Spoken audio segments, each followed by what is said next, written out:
La paix soit avec vous, donc chronique numéro 10.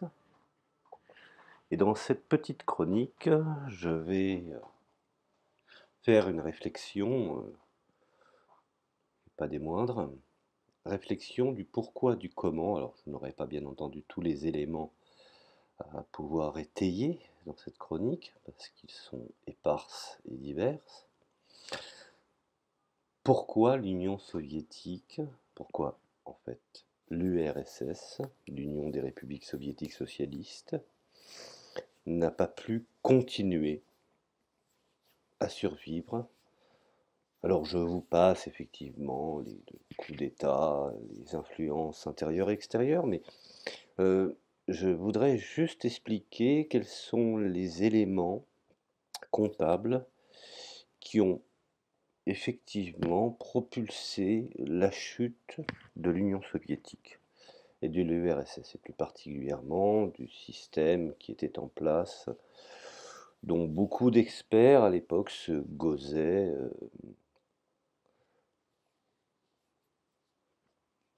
de la ruine du système en lui-même, portant ses propres fruits de son extinction.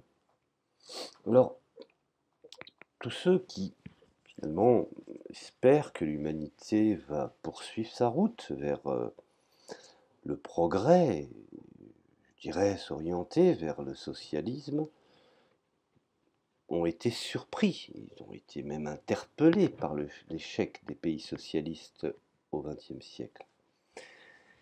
Et qui finalement, au fond, aujourd'hui, a laissé le monde dans une profonde dépression morale et psychique, n'ayant que pour objectif ou pour vue d'avenir le libéralisme et le capitalisme.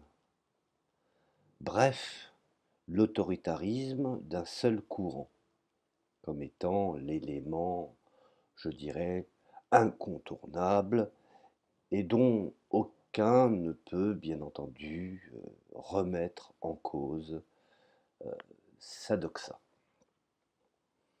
Alors souvent, bien entendu, on en tire, je dirais, les leçons, mais on s'en tire également par une pirouette.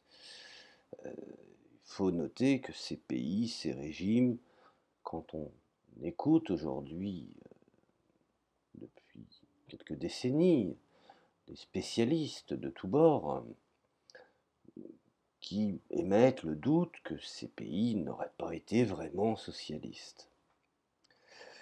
D'autres, pires, pensent qu'il faut abandonner la perspective du socialisme comme étant, je dirais, désuet, obsolète ou inapproprié. D'autres encore réclament qu'on saute à pieds joints dans le communisme. Donc je ne vais pas parler de ces points de vue, car à mon sens, cela manque de sérieux.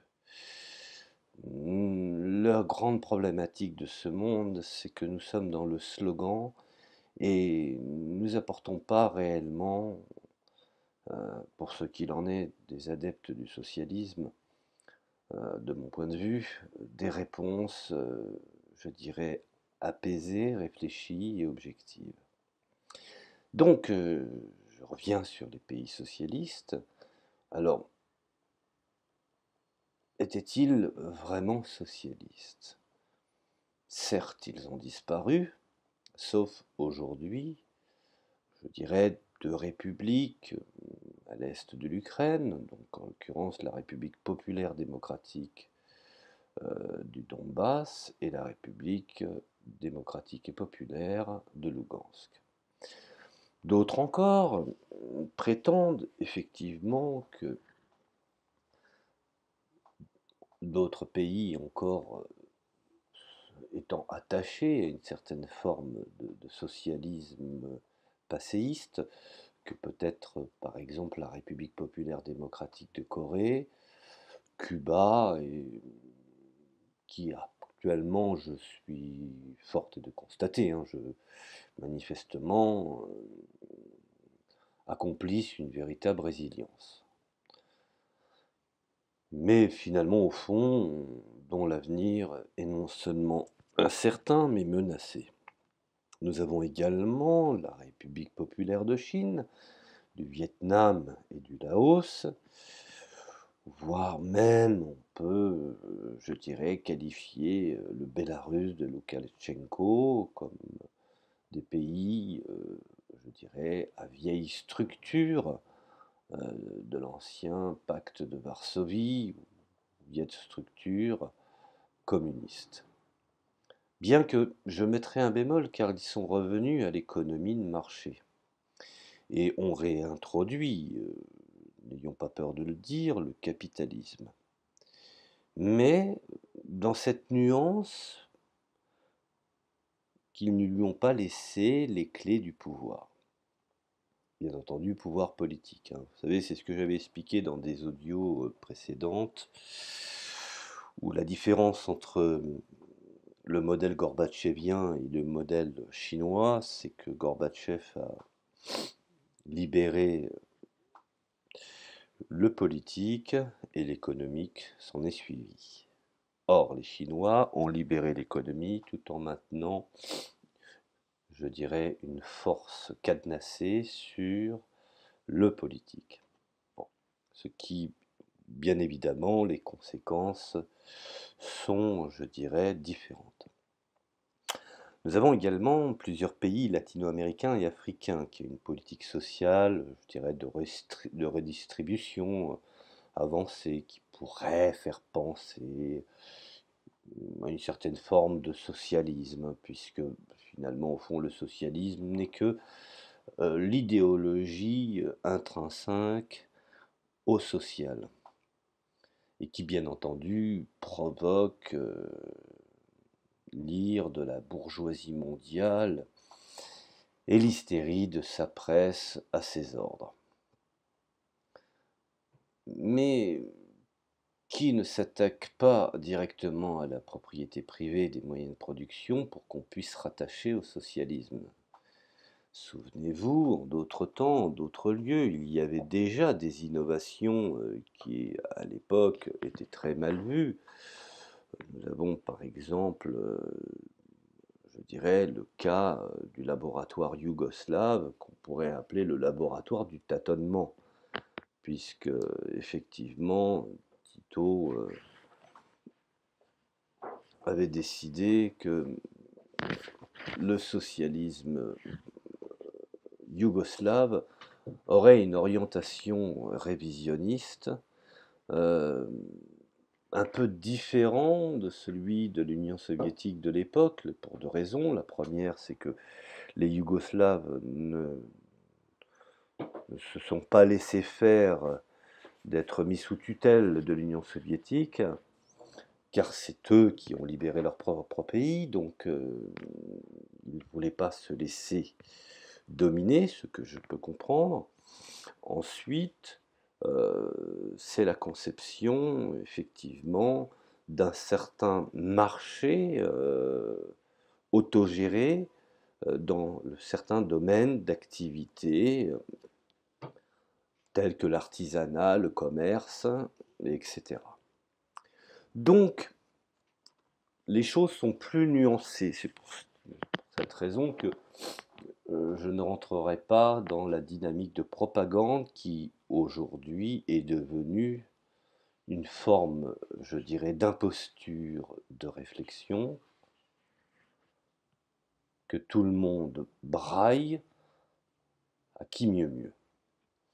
Donc, aujourd'hui, plus important encore que les moyens de production, les masses, je dirais, médias, qui ont la difficulté présente de pouvoir comprendre toutes ces nuances et toutes ces évolutions, et dont le système, inévitablement, en a fait une arme de propagande.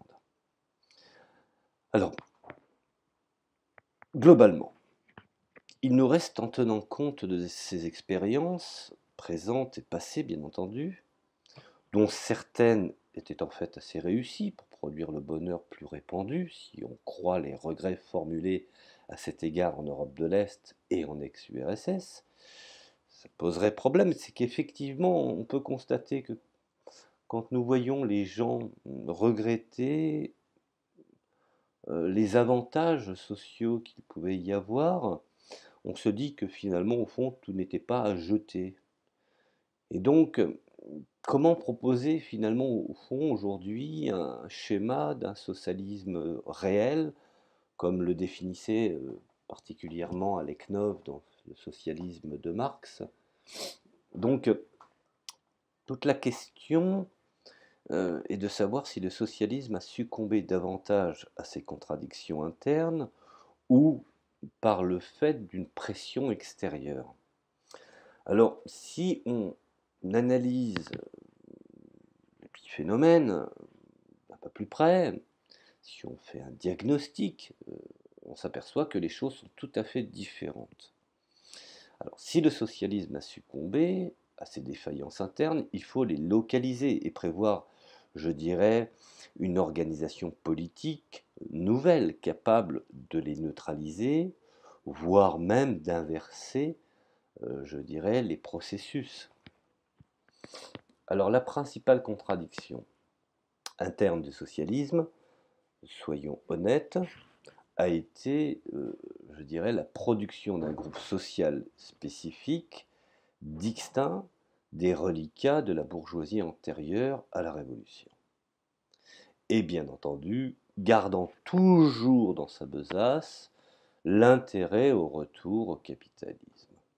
Groupe, n'ayons pas peur de le dire, qui proliférait dans l'intelligentsia et bien entendu dans la bureaucratie, qui sont finalement au fond, quand on regarde les deux faces, côté jardin, côté cour, de la même réalité sociologique, comme disait Lucien Sèvres. Et qui finalement, au fond, furent essentiellement composés de cadres espérant égaler le niveau de vie et le statut social de leurs homologues en pays capitalistes. Donc il y avait certainement dans le monde socialiste de première génération un défaut dans la culture diffusée par l'éducation de masse. Et dans le système de formation, de désignation, de rotation des cadres que les autorités tentaient par accès à l'époque stalinienne de corriger par une répression souvent aveugle, qui avait des conséquences terribles, disproportionnées ou erratiques. Donc l'idéologie spécifique de ce groupe conservatrice et idéaliste avait triomphé en URSS dès les années 70. C'est ce que j'avais expliqué dans un audio précédent. C'est la problématique du renouvellement des penseurs et des experts, de réadapter le socialisme, et au lieu de choisir la voie la plus simple, qui fut, je dirais, le musellement ou le cadenassage de la population. Alors, comme je disais que les années 70, comme nous le montre bien la production culturelle, dissidente ou officielle, avait ce que j'appelle un déséquilibre. Bon, si le socialisme a été victime des pressions extérieures, il faut réfléchir à la nature de ces pressions et imaginer des défenses d'un nouveau genre, tenant compte bien entendu de l'évolution de la stratégie politico-militaire mondiale. Il est indéniable que les puissances qu'on pourrait appeler ou qualifier, bien que je sais que le mot est connoté, mais c'est une réalité, puissances impérialistes qui ont mené une politique de fond, et de fond économique, militaire, communicationnel, pour son éradication. Ce qu'on appelle plus communément, ce sont les ingrédients qui constituent la guerre froide. Et qu'il a bien entendu été continuellement sur la défensive sur ces trois terrains. Rappelez-vous ce que je suis en train de vous expliquer. La politique impérialiste a mené un combat tant économique, militaire et communicationnel. À l'époque, nous n'étions pas encore dans le développement des hautes technologies. Mais la communication était un élément très très important que nous avons tendance à oublier. Bon. Alors, une fois que nous avons pris en compte ces trois aspects, il faut savoir que les facteurs internes et externes se sont unifiés. partie, finalement, au fond, était déjà jouée. Mais avant tout, il ne faut pas faire fausse route, hein. Je veux dire, il faut bien rester dans l'idée, qu'on appelle aussi, je dirais, ou autrement, hégémonie par exemple. Le socialisme est le système économique et social géré par la dictature du prolétariat. Voilà, c'est ce qu'on nous vend d'une façon académique, mais sans vraiment, je dirais, en comprendre sa réalité quand elle est mise, je dirais, sur le terrain et appliquée. Le point crucial est donc dans la conscience prolétarienne. C'est-à-dire, si la classe ouvrière au sens large ne sent plus cet état comme le sien, eh ben finalement, la partie est perdue. C'est une évidence. Alors, ce qui a caractérisé l'image finalement négative du socialisme réel, entrepris dans les pays socialistes, c'est l'idée abondamment ressassée par la propagande extérieure, donc on va dire bourgeoise occidentale, qu'il s'agisse d'une dictature de parti unique, interdisant l'expression des opinions d'opposition, défendue par un appareil policier, n'hésitant pas à soumettre la société à une surveillance de masse et à recourir, je dirais, à la dénonciation. C'est comme ça que beaucoup de think tanks américains ont financé pas mal de journaux de gauche, parce qu'ils savaient qu'en soulevant ces clichés, ce soutien serait plus crédible. C'est une des raisons pourquoi une bonne partie des trotskistes n'ont eu de fait que d'attaquer en permanence l'Union soviétique, au lieu d'y apporter finalement une autre forme de réalisme ou de conseil avisé.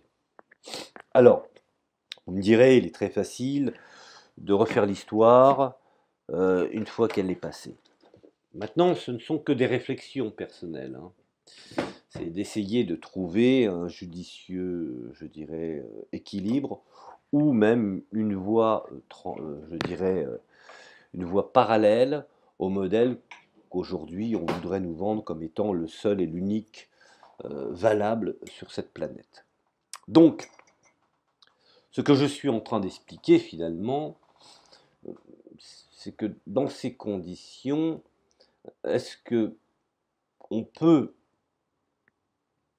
essayer de dégager une idée pour dépasser une certaine forme de contradiction et de proposer un socialisme à visage humain? Alors, ce terme ne vient pas de moi, c'est un slogan de Dubček, hein, rappelez-vous, Dubček qui était le leader du printemps de Prague en 68, qu'on a défini à l'époque comme un socialisme pluraliste, hein, sans répression, sans surveillance, libertaire, à l'instar bien entendu de mai 68, où je ne reviendrai pas là-dessus, je pense que Kluskar a tout dit sur mai 68. Donc une espèce de socialisme finalement qui serait un socialisme de slogan, incarné par les Swinging Sixties en Angleterre, euh, où le packaging euh, très, très superficiel et rattrapé par les majors de la mode qui assimilaient Marx, Engels, Lénine et John Lennon. Enfin bon, ça c'est pour la petite boutade. Bon, je pense que cette possibilité n'existait pas. Ça c'est à la lumière des recherches sur l'histoire des années 70, parce que c'est la période charnière la plus importante pour comprendre ce qui s'est passé ensuite. Les années 70 sont la période, je dirais, où tout va se faire, où tout va décliner. Donc, puisque cela n'est qu'hypothétique, puisque ça ne s'est pas passé, on va dire que ce socialisme imaginaire était destiné à le rester. Alors c'est ce qu'avaient montré finalement dès 1956 les événements de Hongrie, où contrairement à la légende gauchiste, la libération ouvrit en grande brèche pour les lynchages fascistes, et le Chili, bien entendu, en 1973, où le respect des règles de la démocratie formelle désarma le peuple. Un socialisme sans police, sans surveillance des activités contre-révolutionnaires, qui se remet en jeu de lui-même, tranquillement, candidement, dans l'alternance électorale. Finalement, au fond, n'a absolument pas d'avenir, tant que les métropoles principales du capitalisme ne sont pas tombées. N'oublions pas que le choix du socialisme est à long terme. Il a cette, je dirais, cette ressemblance avec son alter ego ou son adversaire, que peut être le capitalisme, c'est que c'est à long terme que les choses se mettent en place et qui n'est bien entendu pas réversible sans massacre social et que son rythme de maturation centenaire n'est pas celui des vagues de l'opinion. Alors, il faut bien prendre conscience de ce fait, qui est un fait, je dirais, excusez-moi l'expression, assez têtu. Dans un pays socialiste, il n'y a pas de force économique séparée qui revendique, je dirais, le pouvoir sur l'ensemble de la société. Il ne peut pas y avoir également de parti d'opposition au sens historique du terme. Ce qu'on peut qualifier le parti d'opposition, c'est celui des décidants, bien entendu, qui s'appuie uniquement, je dirais, sur l'extérieur, donc l'émigration, l'impérialisme, la CIA, les think tanks, les ONG, via par exemple George Soros, et quelle que soit, je dirais, l'influence et sa capacité de nuisance, il ne représente littéralement rien d'autre que ceux qui le financent. Je vous renvoie à un livre très intéressant de Jane Sharp qui s'appelle De la dictature à la démocratie. C'est un manuel utilisé par les fondations américaines qui se mettent en place quand ils ont décidé de coopter les élites et de dégager le pouvoir en place. Livre qui finalement, au fond, a été très très médiatisé lors de la Révolution Orange. Bon voilà, je vous invite à aller, je pense qu'il est téléchargeable en PDF sur, je dirais, sur le moteur de recherche. Alors revenons au socialisme. Le socialisme devra finalement, au fond, se défendre tant qu'existera l'empire des multinationales, et c'est la culture de la conscience qui permettra le parti, je dirais, la conception unique, euh, qu'on pourrait dire aujourd'hui des damnés de la terre, puisque le prolétariat ne peut pas proprement plus rien dire, puisque c'est un terme qui était valable à une certaine époque, mais que nous pouvons essayer par des pirouettes étymologiques de réintituler par le prolétariat. Et bien entendu, nous avons l'action des services de sécurité qui soit, je dirais, approuvée et soutenue par le peuple et non ressentie comme une chape de plomb. Dans les deux cas, le socialisme, je dirais, a subsisté en Corée et à Cuba. Alors, je sais, j'entends des voix s'élever en disant non, mais c'est un régime qui mêle une hystérie mystique, ce qui est vrai, hein. Bon, maintenant, ce soutien populaire provient du caractère évident, immédiat et existentiel de la menace impérialiste sur le pays tout entier. À Cuba, les CDR, par exemple, n'ont pas suscité de rejet équivalent à d'autres institutions de contrôle social.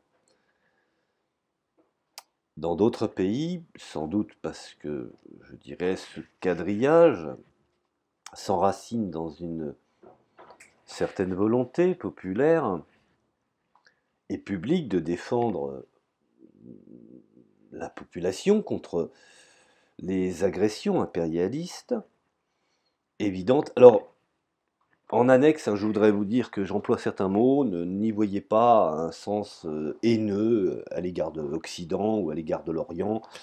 Je pense que ce sont les termes qui sont pour moi des outils assez pratiques pour expliquer les deux camps, sans s'y mettre une connotation partisane.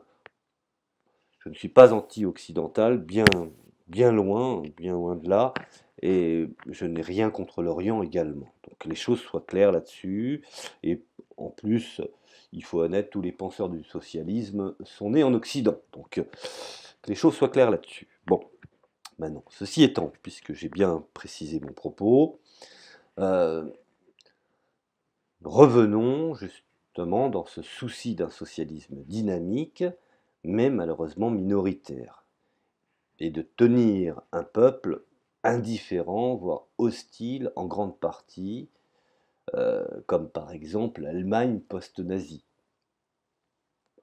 Alors, à quoi sert finalement au fond le pluralisme politique bourgeois actuel? Pareil, quand j'emploie la bourgeoisie, j'emploie un terme peut-être obsolète pour qualifier les tenants aujourd'hui des différentes structures du pouvoir. Je dis pouvoir, pouvoir économique, et ensuite politique, puisque aujourd'hui l'économique est avant, bien entendu, le politique. Excusez-moi pour ces recadrages, mais j'ai besoin de le préciser parce que si je ne veux pas, la pédagogie est un art qui est assez complexe, je ne veux pas que les gens comprennent autre chose. Donc, je reviens au pluralisme politique bourgeois, je dirais qu'il n'est en aucun cas producteur de conscience ou de quelconque qualité de gouvernance. Ils sont là que pour faire des affaires. Et puis que les choses soient claires là-dessus. Maintenant, on frémit à l'idée ce que ferait la Chine gouvernée par des politiciens comparables aux politiciens européens ou américains. Mais d'une part, il permet de recruter des dirigeants politiques en canalisant la compétition des ambitieux. Les ambitieux existent.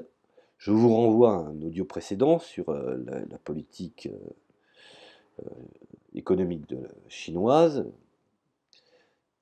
qui est un élément qu'il faut bien, je dirais, intégrer dans sa compréhension. Donc, rappelez-vous les trois tendances dans le comité central. Donc ça, c'est une chose très très importante. Et c'est pour ça que mon propos est ambitieux concernant cette explication, puisque, étant donné que les dirigeants politiques canalisent les compétitions des ambitieux, et les ambitieux restent et sont nécessaires partout. D'autre part, il permet de repérer les opposants, de les isoler ou de les acheter dans un monde où les médias efficaces sont contrôlés par cette même bourgeoisie, oligarchie.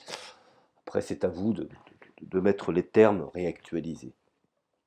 Alors la question est de savoir si nous sommes gouvernés par la puissance brute du capital qui achète ces séides, ou si nous sommes gouvernés par la conscience collective à laquelle nous participons, si tant est que nous avons encore une conscience. Bon, enfin, ça c'est un autre débat. Si nous sommes des esclaves ou non. Mais s'ils pouvaient échapper à la séduction impérialiste, un certain jeu de pluralisme politique en pays socialiste pourrait servir précisément à dénoncer le parti renaissant du retour au capitalisme qui grandit comme un parasite à l'intérieur des fonctions ou des instances révolutionnaires, sans bien entendu avoir à en venir l'exterminer, avec beaucoup de bavures, comme il a été fait, et je le déplore, et hélas, en URSS en 1936. La trahison massive des cadres soviétiques en 1985 jusqu'à l'effondrement en 1990-91 permet de comprendre a posteriori, sinon la méthode, au moins la logique, des épurations du parti dans le contexte de la menace hitlérienne. Sur ce cas de figure, je vous invite à lire les écrits de prison de Antonio Gramsci, qui reste une référence en la matière, pour bien comprendre là où finalement euh, où ont fauté les cadres dirigeants de l'Union soviétique. Alors sous le socialisme, l'individu est sans doute frustré.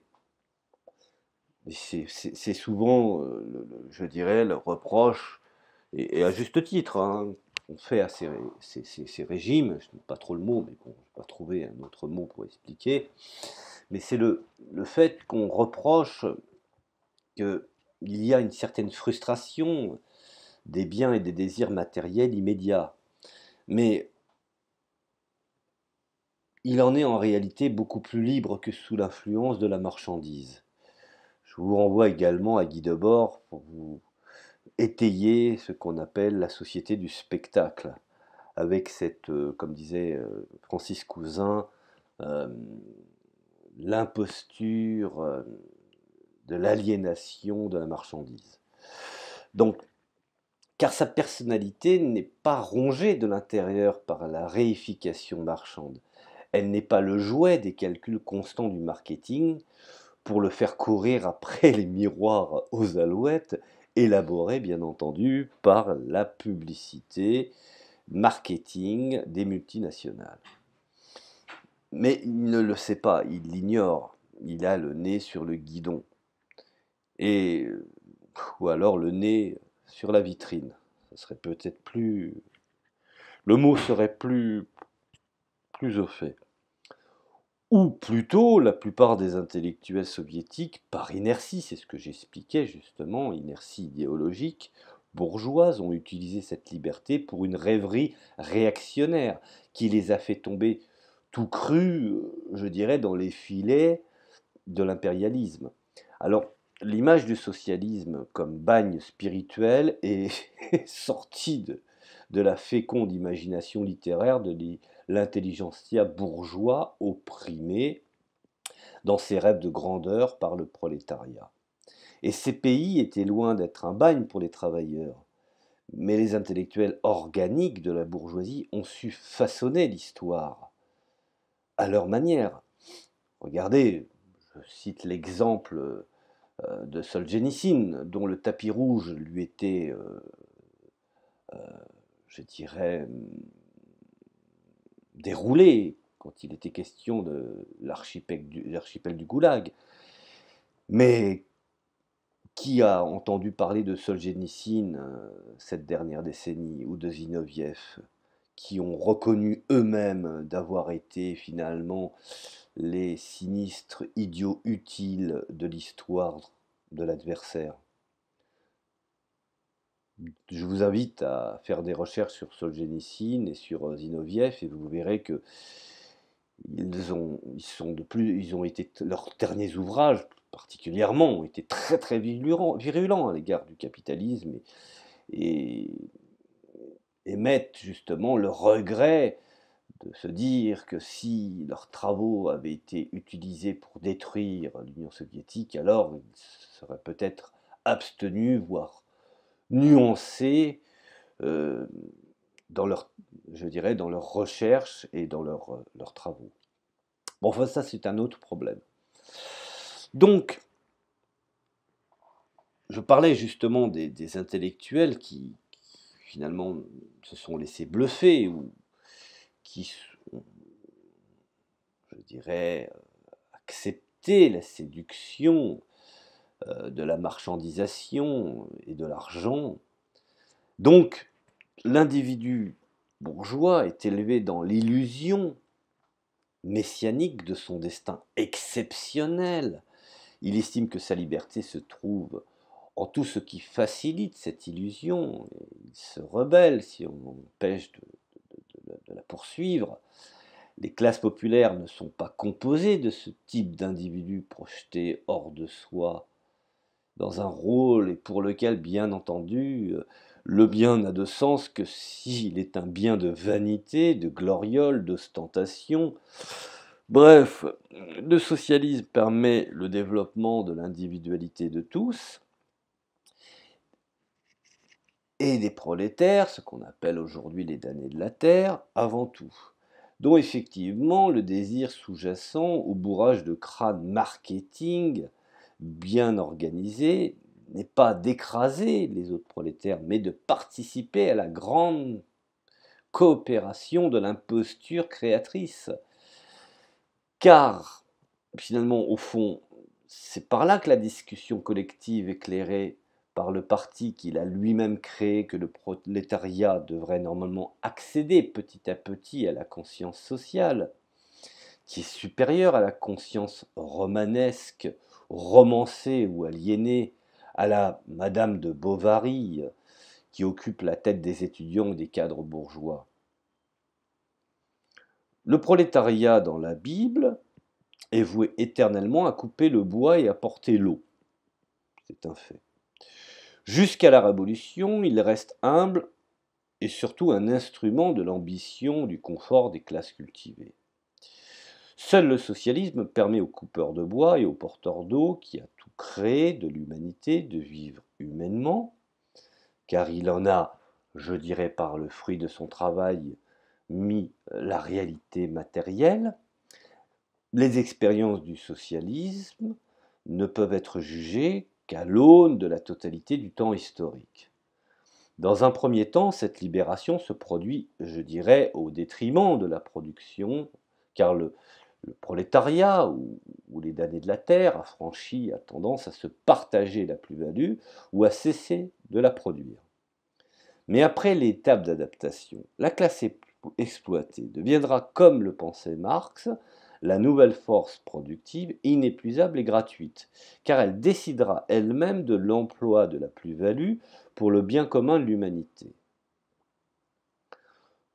Par exemple, le stakhanoviste, qui est la figure de l'histoire révolutionnaire, souvenez-vous, la moins comprise et la plus haïe du gauchisme petit bourgeois, préfigure pourtant cette mutation du prolétariat en classe créatrice. Alors, est-ce que finalement, au fond, on doit se défaire des mythes existentiels du roman parasitaire de la bourgeoisie et de la classe moyenne, qui aujourd'hui subit les contre-coups du système qu'elle a porté, puisqu'on le constate avec l'ultralibéralisme et l'ultracapitalisme, petit à petit, la classe moyenne commence à en payer le prix. Alors, est-ce que finalement les esclaves qui se croient libres, exploités, qui se prennent pour des bourgeois, car ça aussi, cette illusion qui devient réalité, il faut simplement lui donner le temps de son auto-éducation pour se passer des exploiteurs, et c'est, je dirais, c'est le pari à venir qui peut lui donner, je dirais, un sens critique. Voilà, je vous remercie de m'avoir écouté. Ce n'était qu'une analyse, somme toute personnelle,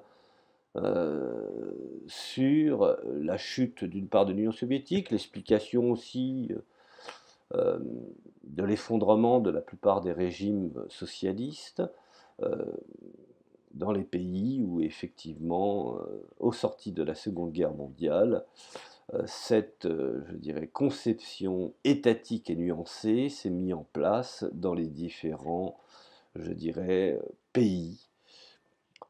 Je vous remercie de m'avoir écouté et je vous dis à la prochaine chronique.